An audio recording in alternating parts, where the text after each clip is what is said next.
Márcio Caim, pai Márcio Caim, sacerdote de Umbanda, que está à frente do Tufra já faz um tempo e agora em instalações novas.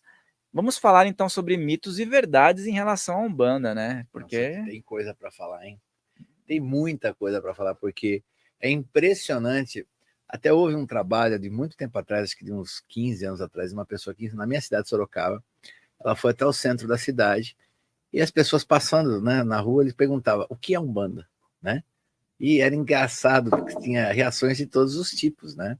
Aquela coisa de gente que saía fazendo o sinal da cruz, gente que saía xingando, gente que parava e falava uma coisa que não tinha nada a ver, Umbanda é macumba.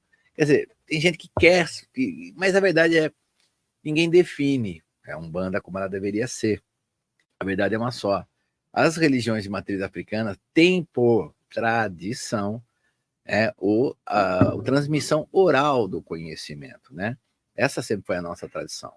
Mas, né, eu acho que nada mais justo que no século XXI, 2024, que hoje nós tenhamos, né, não só livros, mas nós tivemos canais no YouTube, temos canais em todas as mídias sociais, temos plataformas de ensino de Umbanda, né? Então é natural, né? Como eu tenho a minha plataforma, né, Umbanda Boi AD. Então, assim, é natural que a gente não é sistematizar a Umbanda, mas tentar jogar um pouco de luz, né? Porque a grande preocupação, pelo menos minha, hoje como professor, deixando claro para o pessoal, eu estou na Umbanda desde 1996, tá, pessoal? Eu fui assistência, fui cambone, fui médium, fui da diretoria, fui pai pequeno e hoje sou sacerdote. Eu passei por tudo que você imaginar, né? Então eu tenho uma boa noção do que é Umbanda, né? E principalmente essa Umbanda mais tradicional, né? Não é uma Umbanda, é uma coisa mais pé no chão, o preto velho fuma cachimbo mesmo, né? O Exu toma marafo, não são todos, tem um médium que prefere que não tome, né? A gente vai falar sobre isso. Mas a ideia é, o que é Umbanda, afinal de contas, né? Da onde surgiu Umbanda?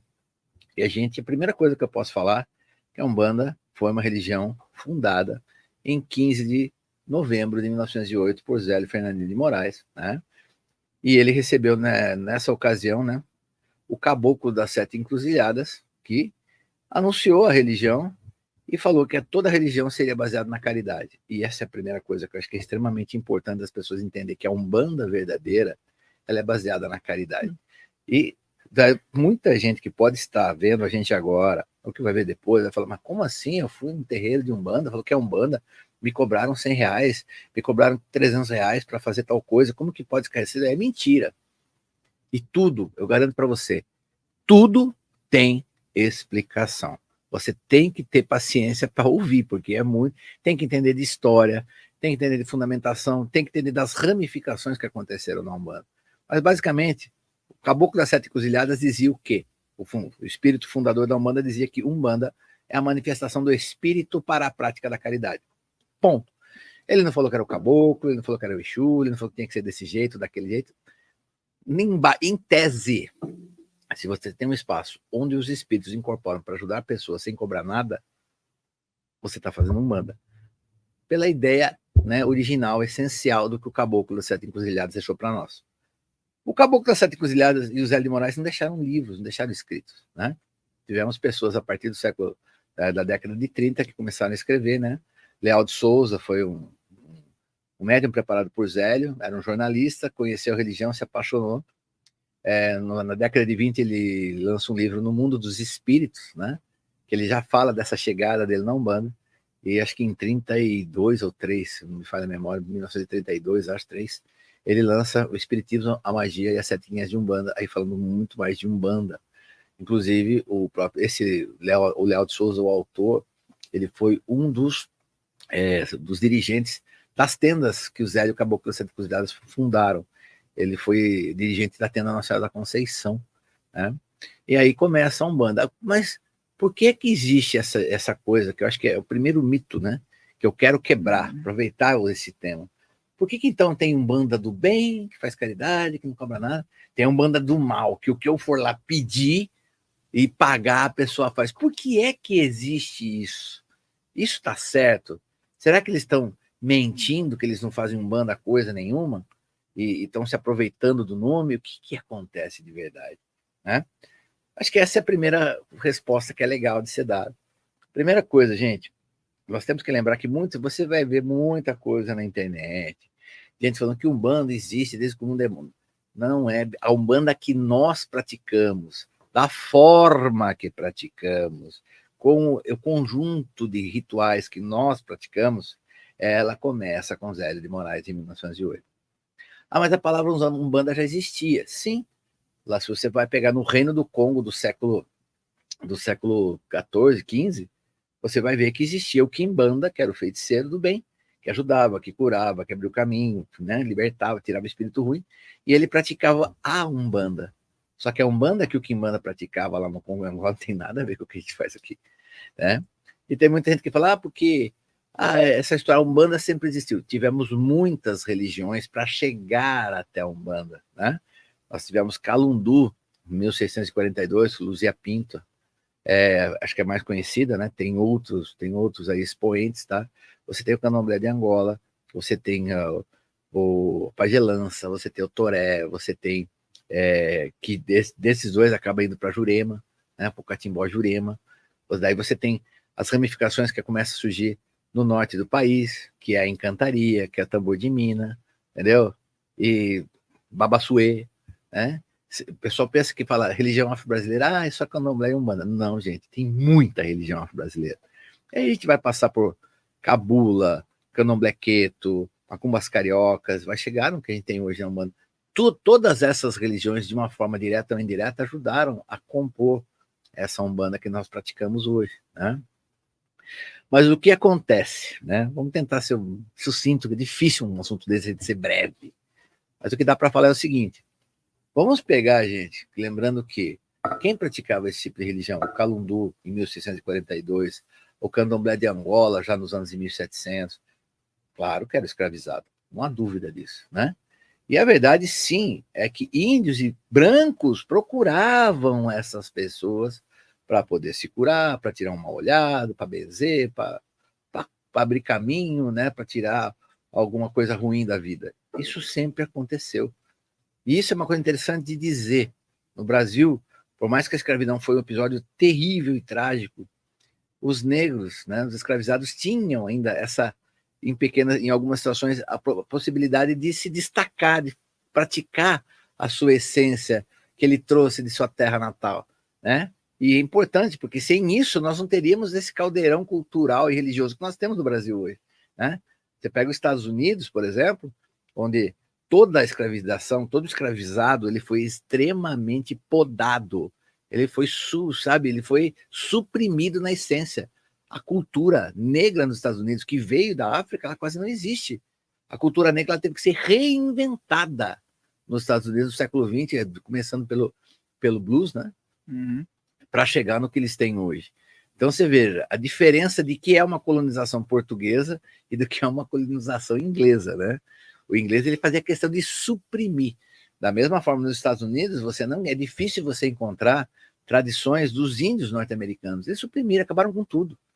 Tá? Sobrou muito, são pequeniníssimos, são pouquíssimos centros que ainda divulgam e trabalham a cultura do índio norte-americano, do indígena norte-americano. No Brasil, não. A cultura indígena ainda ela se mantém forte, até nas palavras, até no nosso vocabulário, coisa que não acontece lá. E se você pegar a história, né, do Calundu, que era de uma forma que já vinha do conceito banto, né? Se você pega o que acontece, por que para o negro era importante? Porque era uma forma dele conseguir dinheiro. O escravizado não ganhava dinheiro, gente, lembrem disso. E como é que nós temos, então, inúmeras histórias de escravizados que conseguiram comprar a sua alforria? Uma das condições, porque existia condições de escravos de comércio, escravos de ganho, né? Que eles realmente, o patrão falava assim, venda isso aqui, você tem que me trazer tanto. O que sobrar é seu. E ele conseguia juntar dinheiro, em 8, 9 anos ele conseguia comprar sua alforria. Isso acontecia. Mas existia quem trabalhava para esse cunho religioso que conseguiu dinheiro para comprar sua alforria. A Luzia Pinta, para quem não sabe, ela tinha, inclusive, acho que era 2 ou 3 escravos que trabalhavam com ela, escravos dela. Olha que coisa maluca, né? que as pessoas entendem. Mas ela tinha uma forma muito diferente dessa espiritualidade. Só que isso vai acontecendo. E por toda a história dos candomblés, por toda a história da cabula, por toda a história do Catimbó-Jurema, né? Alguns partiam para caridade, outros cobravam, até para poder manter, às vezes, um terreiro. Eles sustentavam várias famílias, começou o candomblé, por exemplo. Os candomblés de Angola, às vezes, sustentavam várias famílias através de uma sacerdotisa, de um pai ou de uma mãe de santo, né? Então, isso era importante. Só que quando acontece, em 1888, a abolição da escravidão em definitivo, né? Lembrando que a capital do país era Rio de Janeiro, nós temos que lembrar disso, tá? Não existia Brasília e não era mais Salvador. Então, o que acontece? Você tem uma massa de pessoas que não tinham mais onde morar e não tinham mais o que comer. E não tinha emprego para toda essa gente. E aí, tem muita coisa. Eu acho que para as religiões, para a Umbanda que a gente vive hoje, para os fenômenos espiritualistas de origem de matriz africana que nós vivemos hoje, esse período de 1870 a 1900 ele foi fundamental para traçar as bases do que a gente vive hoje. Então, o que acontecia? Né? O negro ele pegava o subemprego que o branco não queria pegar para ganhar 1/3, 1/5 do que ele ganhava, né? E claro que isso não dava para todo mundo comer. Então eles começam a investir, entre aspas, né? A trabalhar mais essa questão religiosa que o branco procurava, era uma forma de ganhar dinheiro, né?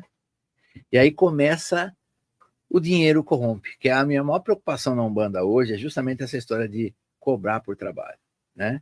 Eu tenho que ver pessoas necessitadas, eu tenho que ver filhos de fé, eu não posso ver clientes e nem fregueses no meu terreiro, senão acabou a essência do terreiro, na minha modesta, na minha forma de ver, a minha forma de viver a Umbanda, né? Só que essas pessoas começaram a ganhar muito dinheiro, principalmente a macumba carioca ficou muito mal falada até por causa disso, né? Porque elas tiravam muito dinheiro, porque era gente de muita da elite que buscavam eles por trabalhos ou feitiços, né? E o que acontece? Eles acabam ficando estigmatizados como coisa ruim, como coisa errada, e é aí que entra a história até da macumba, porque macumba foi muita coisa, né? A gente fala macumba. Macumba é uma árvore, macumba é um instrumento musical, entendeu? Macumba foi uma religião que existiu no Rio de Janeiro. Tem mais coisa, macumba tem mais ainda entendimento, tá? Mas assim, ficou com esse estigma, né? Daquela coisa do negro que está praticando feitiço, que está fazendo macumba, que é coisa ruim, que é coisa errada, né?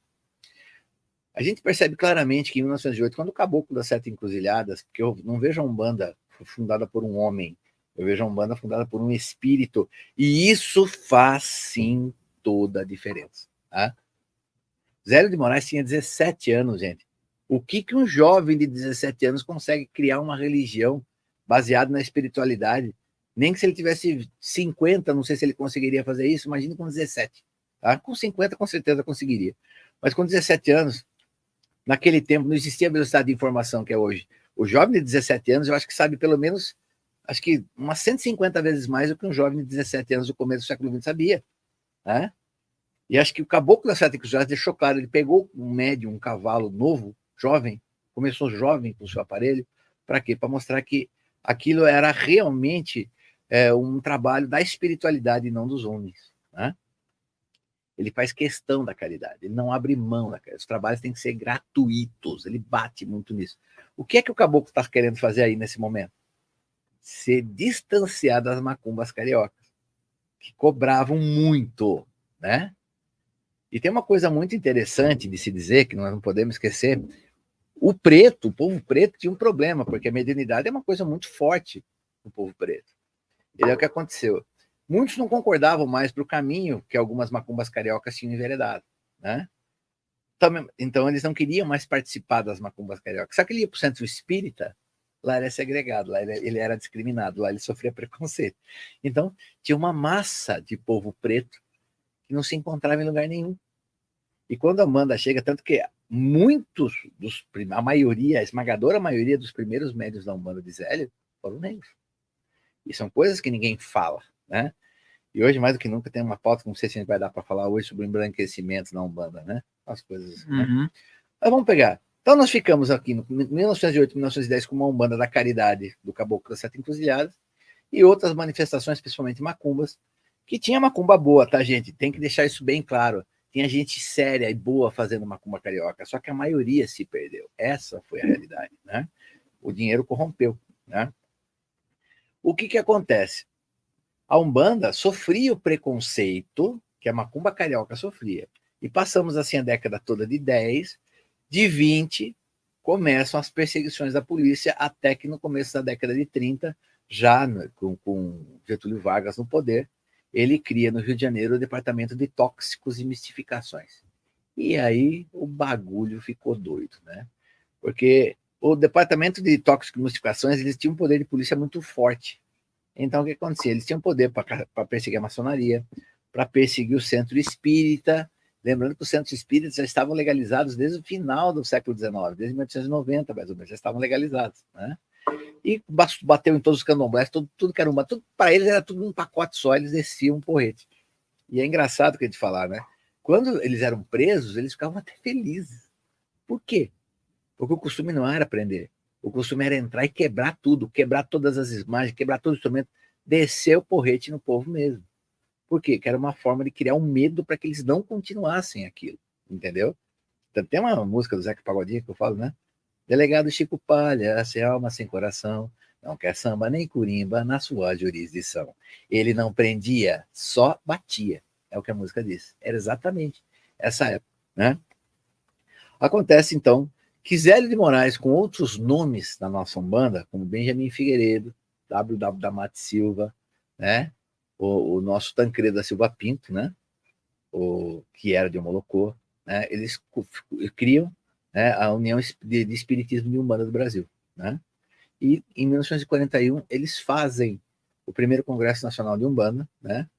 Que é uma página estranha da nossa, no mínimo estranha da nossa história, entendeu? Porque as teorias ali defendidas de toda e qualquer forma queriam descolar a Umbanda da origem africana, né? Por que eles queriam? Porque eles eram ruins? Ah, mas eles só eram preconceituosos. Claro que preconceito existia, não vou negar. Mas será que era só isso? Né? Não, eles queriam se descolar dessas macumbas que cobravam dinheiro, que enganavam as pessoas, eles queriam se destacar disso daí, né? A parte boa de uma passagem tão esquisita da nossa religião, tão estranha da nossa religião, é que conseguiu, ao final, criar um livrinho falando que era Umbanda, que diz a lenda que chegou, Zélio conseguiu colocar nas mãos de Getúlio Vargas, né? E o que acontece aí é que ninguém sabe se ele leu ou não, mas a verdade é que a perseguição contra a Umbanda começa a arrefecer, começa a esfriar depois disso, até acabar.